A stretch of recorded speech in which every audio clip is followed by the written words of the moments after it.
Hi students, good morning.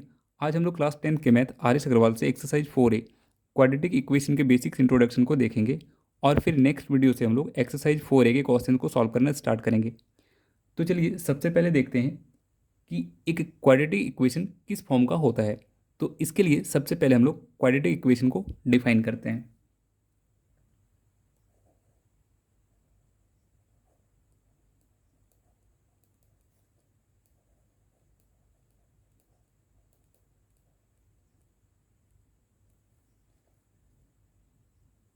Quadratic equation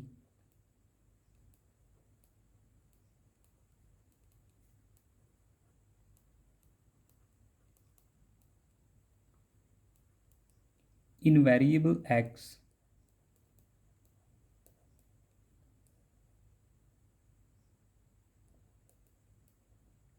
is an equation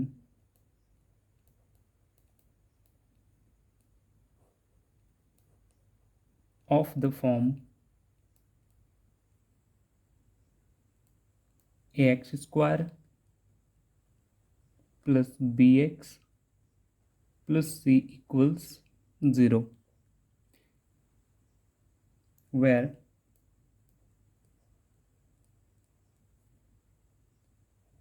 a, b and c are some real number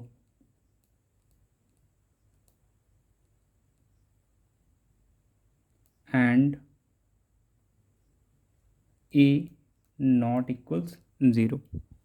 देखिए यहाँ पे हमने quadratic equation का definition लिखा है कि एक क्वाड्रेटिक इक्वेशन जो होता है इन वेरिएबल एक्स, उसका स्टैंडर्ड फॉर्म होता है A X square plus B x plus C equals 0, जहाँ पे ए बी एंड सी कोई रियल नंबर होगा। और देखिए यहाँ पे जो ए है यानी कि एक्स स्क्वायर का जो कॉफिशिएंट है वो नॉट इक्वल्स 0 रहेगा। देखिए क्योंकि अगर यहाँ पे एक्स स्क्वायर का कॉफिशिएंट यानी कि ए का वैल्यू 0 हो जाएगा तो ये क्वाड्रेटिक इक्वेशन ट्रांसफॉर्म होके लीनियर इक्वेशन बन जाएगा। अब देखिए मैंने यहाँ पे जो क्वाड्रेटिक इक्वेशन लिया है ये इन वेरिएबल एक्स लिया है। क्वाड्रेटिक इक्वेशन किसी भी वेरिएबल में हो सकता है, like in variable y, in variable z, in variable a b c and so on. अब देखिए इसे और अच्छे से समझने के लिए एक एग्जाम्पल लेते हैं क्वाड्रेटिक इक्वेशन का।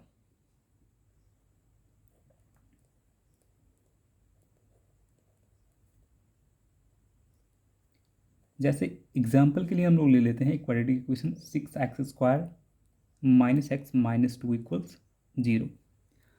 अब देखिए अगर इस क्वाड्रेटिक इक्वेशन को हम लोग स्टैंडर्ड फॉर्म से कंपेयर करते हैं तो हमें क्या मिलता है। नाउ ऑन कंपेयरिंग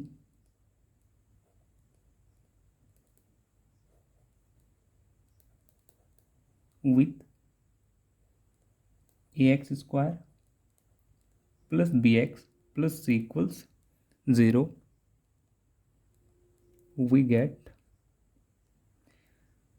देखिए यहाँ पे एक्स स्क्वायर का कॉफिशिएंट क्या है 6 है, एंड स्टैंडर्ड फॉर्म में देखिए एक्स स्क्वायर का कॉफिशिएंट क्या है ए है, तो ए का वैल्यू हमें कितना मिल जाएगा यहाँ पे, हियर ए इक्वल 6। सिमिलरली यहाँ पे देखिए एक्स का कॉफिशिएंट बी है एंड यहाँ पे एक्स का कॉफिशिएंट कितना है 1, सॉरी -1, तो यहाँ पे बी का वैल्यू हमें कितना मिल जाएगा -1। एंड यहाँ पे देखिए जो कांस्टेंट टर्म है इसे अगर यहाँ पे हम कंपेयर करें इस क्वाड्रेटिक इक्वेशन से तो हमें कांस्टेंट टर्म का वैल्यू कितना मिल जाएगा -2। अब देखिए यही यहाँ पे हम लोग यही बात लिखे थे कि जहाँ पे ए बी और सी हमारा क्या होगा, कोई रियल नंबर होगा। तो देखिए यहाँ पे ए बी एंड सी हमारा रियल नंबर है। कंडीशन क्या है कि ए नॉट इक्वल्स 0 रहेगा, क्योंकि ए के 0 होते ही ये क्वाड्रेटिक इक्वेशन नहीं रहेगा, फिर ये लीनियर इक्वेशन में ट्रांसफॉर्म हो जाएगा। तो इतना बात हम लोग समझ लिए। चलिए अब देखिए आपको 1 मार्क का क्वेश्चन पूछा जाता है इस फॉर्मेट पे, कुछ इक्वेशन दे दिए जाएंगे और आपको ये पूछा जाता है कि बताइए कि ये जो गिवन इक्वेशन है ये क्वाड्रेटिक इक्वेशन है या नहीं है। तो देखिए इसे पहचानने के लिए कुछ कंडीशंस हैं जो मैं कि लिख देता हूँ यहाँ पे पहले। तो अब नेक्स्ट टॉपिक है हमारा condition for a given equation two being a quadratic equation.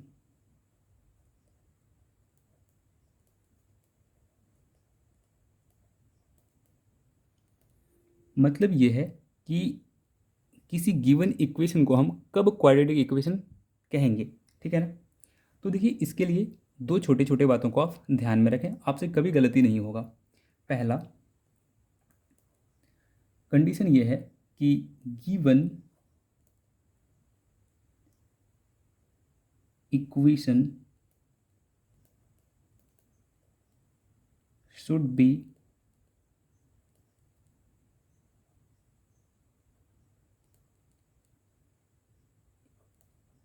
in the form of ax square plus B x plus C equals zero. जो गिवन इक्वेशन रहेगा वो हमारा X square plus B x plus सी equals zero के form में होना चाहिए। And दूसरा बात इसी से रिलेटेड है, हालांकि देखिए मैं बता रहा हूँ आपको। दूसरा बात ये है कि पावर ऑफ एक्स, और जो भी जिस भी वेरिएबल में आपका क्वाड्रेटिक इक्वेशन होगा, लाइक वाई में होगा तो वाई, जेड में होगा तो Z, power of x should not be fractional और निगेटिव। दूसरा बात आपको ध्यान में रखना है कि जो क्वाड्रेटिक इक्वेशन हो उसका, उसमें जो वेरिएबल है हमारा, जो वेरिएबल है उसका पावर फ्रैक्शनल ना हो और नेगेटिव ना हो। इसे समझने के लिए हम लोग एग्जाम्पल लेते हैं, ठीक है ना। चलिए, जैसे एग्जाम्पल के लिए अगर मैं आपको पूछूं,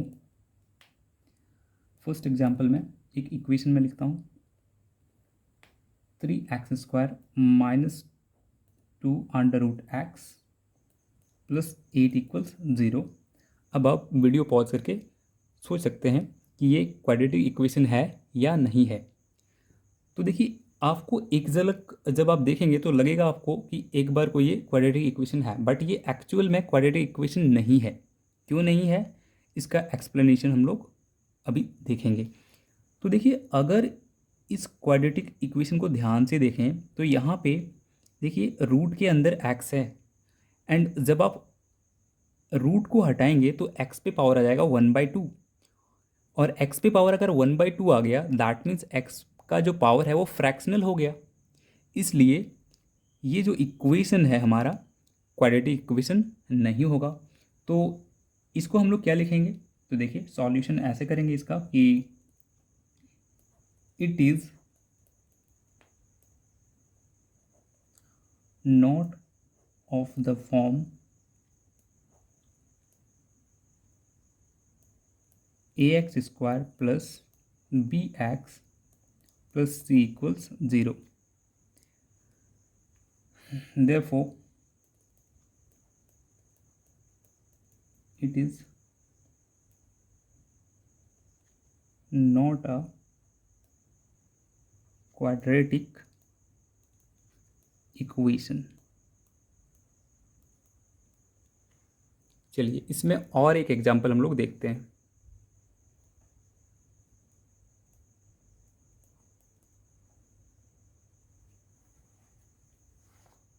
एग्जाम्पल के लिए इस बार ले लेते हैं हम लोग x square minus 1/x square equals 5।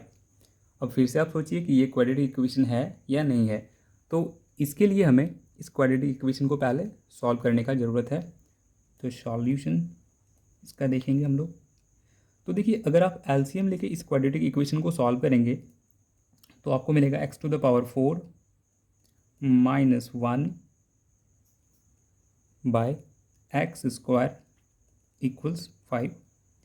इसे फर्दर सॉल्व करें हम लोग तो हमें मिल जाएगा x to the power 4 minus 1 equals 5x²। Cross multiplication कर दिया यहाँ पे हमने। या फिर इसे हम लोग लिख सकते हैं x to the power 4, 5x² को इधर ले आते हैं हम लोग तो ये -5x² हो जाएगा, -1 इक्वल्स 0। क्या ये एक क्वाड्रेटिक इक्वेशन है? तो देखिए नहीं, यहाँ पे x का जो हाईएस्ट पावर है वो क्या है हमारा 4 है, ठीक है ना। तो सबसे पहले तो क्वाड्रेटिक इक्वेशन का जो डिग्री होता है हमारा वो कितना होता है, 2 होता है, ये होना मस्ट है। यानी कि ये भी हमारा ax² plus bx plus c के फॉर्मेट का इक्वल्स 0 का फॉर्मेट का नहीं है, इसलिए ये भी हमारा क्वाड्रेटिक इक्वेशन नहीं होगा, ठीक है ना। तो लिख देते हैं it is not of the form ax² plus bx plus c equals 0. Therefore it is not a quadratic equation.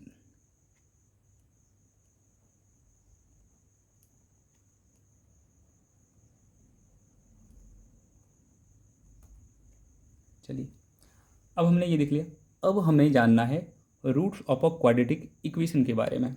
तो चलिए इस टर्म को भी हम लोग समझते हैं अच्छे से। अगला टॉपिक है हमारा roots of a quadratic equation. एक एक बात को हम लोग समझते चलेंगे, ठीक है ना, कहीं पे भी आपको दिक्कत नहीं आएगा, बस आप थियरी पार्ट को अच्छे से समझ लीजिए एक बार। तो देखिए रूट क्या होता है, इसे पहले हम लोग डिफाइन करते हैं थोड़ा सा, फिर अच्छे से समझेंगे। A real number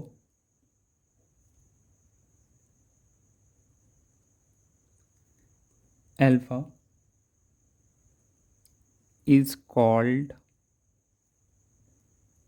a root of the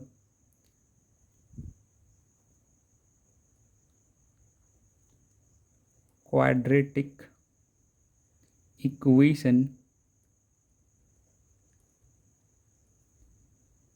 ax² plus bx plus c equals 0 if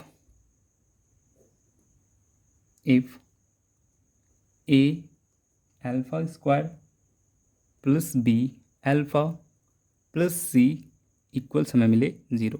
देखिए इसका मतलब क्या हुआ, इसे एग्जाम्पल से भी हम लोग अभी समझेंगे। देखिए मान लेते हैं कि अल्फ़ा कोई रियल नंबर है, तो इसे हम लोग जो क्वाड्रेटिक इक्वेशन है उसका रूट कब बोलेंगे। तो देखिए जब हम अल्फ़ा के वैल्यू को गिवन क्वाड्रेटिक इक्वेशन में सब्स्टिट्यूट करेंगे और ये उस गिवन क्वाड्रेटिक इक्वेशन को सेटिस्फाई कर देगा, तब इसे हम उस क्वाड्रेटिक इक्वेशन का रूट बोलेंगे, ठीक है ना। जैसे यहाँ पे हमारा इक्वेशन क्या था, जो स्टैंडर्ड फॉर्म है क्वाड्रेटिक इक्वेशन का, वो ax² plus bx plus c equals 0।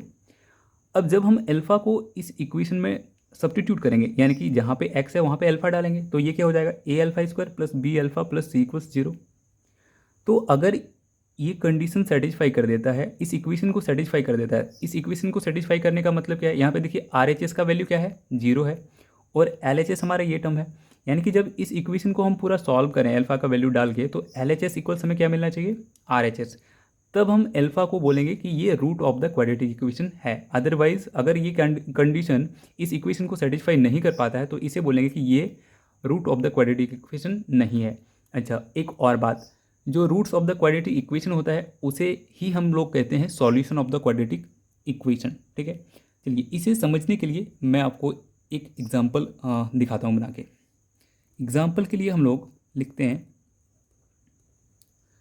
आपको चेकआउट करना है, ठीक है ना, कि x equals 3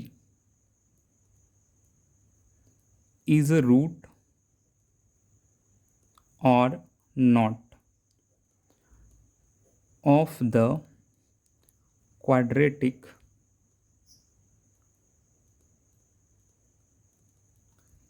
equation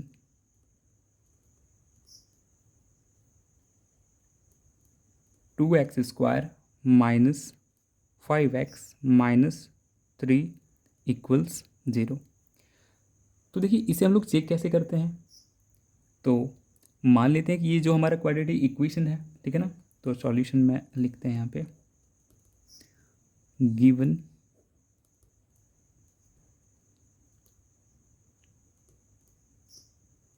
quadratic equation जो है हमारा वो है 2x square minus 5x minus 3 equals 0। Now हम लोग क्या करेंगे, putting x equals 3 in the given quadratic equation,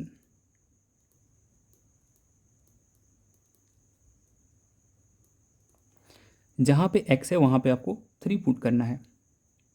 तो देखिए हमें क्या मिलेगा फिर, 2 इंटू एक्स है यहाँ पे, तो हमने यहाँ पे सब्स्टिट्यूट कर दिया 3 एंड इसका स्क्वायर माइनस 5 इंटू एक्स के प्लेस पे 3 माइनस 3 इक्वल्स 0। अब इसे सॉल्व करते हैं, 3 3 जा 9 2 जा 18 minus 15 and minus 3 equals 0। This implies 18 minus 18 equals 0। अब देखिए जब हमने x इक्वल्स 3 इस क्वाड्रेटिक इक्वेशन में सब्स्टिट्यूट किया तो इसने इस कंडीशन को सेटिस्फाई किया, यानी कि यहाँ पे देखिए 18 माइनस 18 को अगर हम लिखना चाहें और सिंपल करते हैं इसे, तो क्या लिख सकते हैं, 0 इक्वल्स 0। यहाँ पे देखिए गिवन क्वाड्रेटिक इक्वेशन के RHS side, right hand side में क्या है, 0 है, एंड लेफ्ट हैंड साइड भी हमारा कितना आ गया, 0 आ गया, यानी कि LHS इक्वल्स RHS आ गया। इसलिए जो x इक्वल्स 3 दिया हुआ है हमें, ये क्या है, solution of the quadratic equation, या फिर इसे हम लोग root of the quadratic equation कहते हैं। आई थिंक ये क्लियर होगा। फिर हम लोग इस पे बेस्ड क्वेश्चन करेंगे एक्सरसाइज में, ठीक है। चलिए अब तो हमने बात कर लिया रूट्स के बारे में, अब हम लोग क्वाड्रेटिक इक्वेशन को सॉल्व करना सीखेंगे फैक्टराइजेशन मेथड से। देखिए क्वाड्रेटिक इक्वेशन को सॉल्व करने के कई मेथड्स हैं, बट हमें एक्सरसाइज 4A में जो मेथड पढ़ना है वो है फैक्टराइजेशन मेथड, ठीक है। तो चलिए अब हम लोग अगला टॉपिक यहाँ पे लिखते हैं,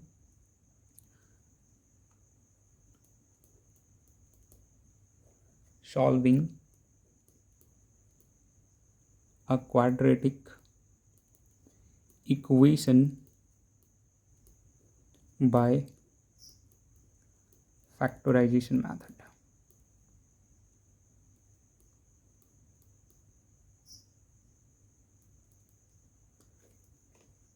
चलिए इसके लिए हम लोग इसी क्वाड्रेटिक इक्वेशन को ले लेते हैं एज एग्जाम्पल, और इसे हम लोग सॉल्व करके फाइंड करेंगे root of the quadratic equation, या फिर आप कह सकते हैं कि solution of the quadratic equation.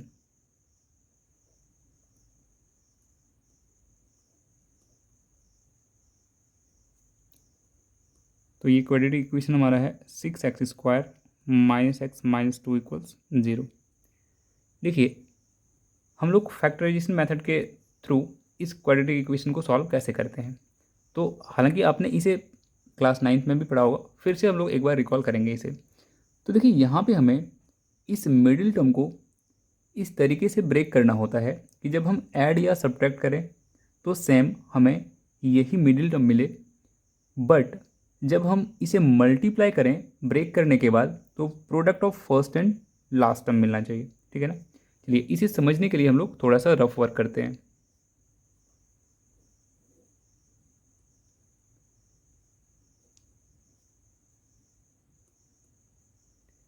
देखिए यहाँ पे हमारा मिडिल टर्म क्या है, तो माइनस एक्स, और माइनस एक्स को ब्रेक करके हमें कितना लाना है, product of first and last term, यानी कि 6x square into minus 2 which is minus 12x square, ठीक है। तो देखिए इस मिडिल टर्म को हम लोग किस तरीके से ब्रेक करेंगे, ये हिंट हमें यहाँ से मिलेगा, यानी कि product of first and last term के न्यूमेरिकल कॉफिशिएंट से, ठीक है ना। तो देखिए यहाँ पे हमारा न्यूमेरिकल वैल्यू क्या है, तो इसे आप 12 ले लीजिए और इसका आप प्राइम फैक्टराइजेशन कर सकते हैं। ठीक है, तो प्राइम फैक्टराइजेशन पहले कर लेते हैं इसका। 2 6 ज़ा 12, 2 3 ज़ा 6। अब देखिए 12 को हम लोग लिख सकते हैं 2 इंटू 2 इंटू 3। अब देखिए यहाँ पे थोड़ा सा आपको थिंक करना है कि हम लोग ये जो प्राइम फैक्टर्स निकाले हुए हैं, प्राइम फैक्टर्स का प्रोडक्ट, इसको किस तरीके से अरेंज करें कि हमें जब ऐड या सब्ट्रैक्ट करें तो ये मिडिल टर्म मिल जाए। ठीक है ना, और जब मल्टीप्लाई करें तो product of first and last term मिल जाए। ठीक है, तो देखिए अगर हम लोग यहाँ पे 2 2 जा कितना हो जाएगा हमारा 4 एंड ये 3, एंड अगर हम यहाँ पे लिटिल फैक्टर ले आते हैं x, और अब आप सोचिए हमें यहाँ पे मिडिल टर्म कितना चाहिए -x, तो अगर हम लोग 3x - 4x कर दें तो हमें कितना मिल जाएगा -x, और अगर हम लोग मल्टीप्लाई करते हैं 3x इंटू -4x तो हमें कितना मिल जाएगा -12x²। ठीक है, तो देखिए आपको यहाँ पे थोड़ा सा बस थिंक करना है कि हम लोग मिडिल टर्म को किस तरीके से ब्रेक करें। ठीक है ना, कि हमारा जो रिक्वायरमेंट है वो फुलफिल हो जाए, और ये आपको हिंट हमेशा मिल जाएगा जो न्यूमेरिकल फैक्टर होता है product of first and last term का, वहाँ से। ठीक है ना, तो देखिए यानी कि हम लोग -x को ब्रेक करके लिख सकते हैं 3x इंटू 3x - 4x, तो हमें -x मिल जाएगा, और इसे मल्टीप्लाई करने पे यानी कि 3x इंटू -4x मल्टीप्लाई करने पे हमें product of first and last term मिल रहा है, यानी कि -12x² मिल रहा है। ठीक है, तो चलिए अब इसे आगे सॉल्व करते हैं। तो देखिए लिख सकते हैं इसे फर्दर हम लोग 6x² माइनस एक्स को हम लोग क्या लिख सकते हैं 3x - 4x। ठीक है ना, ये 4x - 3x मत लिखना आप, क्योंकि अगर आप 4x - 3x लिखोगे तो यहाँ पे -x नहीं आएगा, x आ जाएगा। ठीक है, product of first and last term तो आ जाएगा -12x², लेकिन यहाँ पे मिडिल टर्म आपका चेंज हो जाएगा। ठीक है ना, एंड यहाँ पे देखिए -2 = 0। अब देखिए 6x² एंड 3x में कॉमन क्या है, तो 3x कॉमन है, तो 3x कॉमन कर लिया हमने 6x² में से, तो क्या मिल जाएगा हमें यहाँ पे 2x, क्योंकि 3x इंटू 2x 6x² होता है। अब यहाँ पे देखिए 3x का 3x कॉमन ही हो गया, तो यहाँ पे क्या बच गया 1।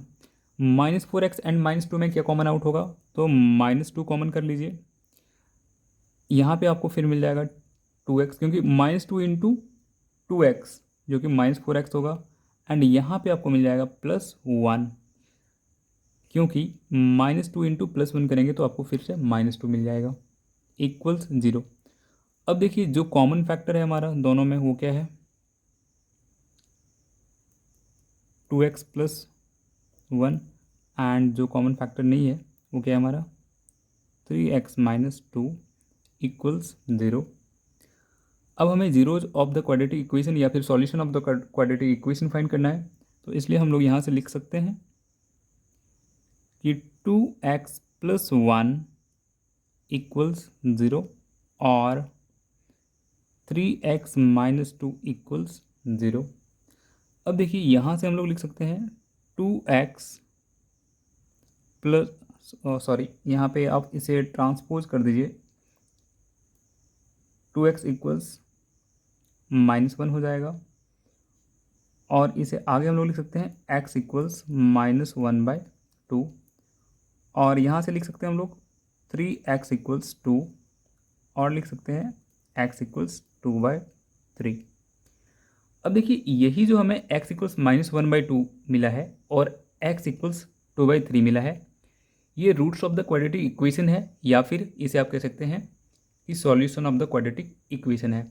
देखिए जब भी क्वाड्रेटिक इक्वेशन का बात आएगा तो हमें कितने x के वैल्यूज़ मिलेंगे, 2 मिलेंगे, क्योंकि जितना डिग्री हमारा जो रहता है इक्वेशन का, वही हमें क्या मिल जाएगा, उतने x के वैल्यूज़ भी मिल जाएंगे।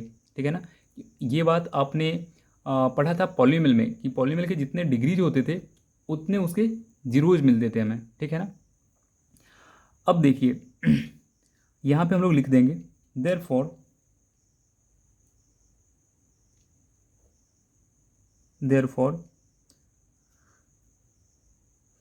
0/3 and -1/2 are the roots or solution of the given